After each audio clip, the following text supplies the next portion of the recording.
இந்த நாளுக்கான தலைப்பு abide in him. Abide in him, அவரில் நிலைத்திருங்கள். நாம் நிலைத்திருத்தலை குறித்ததான அறிவை பெற்றிருக்க வேண்டும். இந்த உலகத்திலே நாம் பிரயோஜனமுள்ளவர்களாக இருப்பதற்கு நமக்கு ஒரு வழி காட்டும்.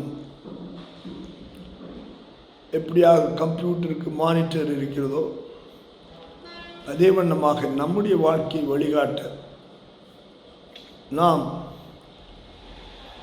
ஒருவரை சார்ந்து அவரோடு கூட இருக்கும்போது, அதற்காக தான் பாடசாலைகளும் கல்லூரிகளும் இருக்கின்றன. அதை குறித்ததாகத்தான் அங்கே வேதவசனம் சொல்லுகிறது. யோவான் 15ஆம் அதிகாரம் 5ஆம் வசனத்தில், நானே திராட்சை செடி, நீங்கள் கொடிகள். ஒருவன் என்னிலும் நான் அவனிலும் நிலைத்திருந்தால் அவன் மிகுந்த கனிகளை கொடுப்பான். என்னை இல்லாமல் உங்களால் ஒன்றும் செய்ய முடியாது. I am the vine, ye are the branches. He that abideth in me, and I in him, the same bringeth forth much fruit, for without me you can do nothing. ஒரு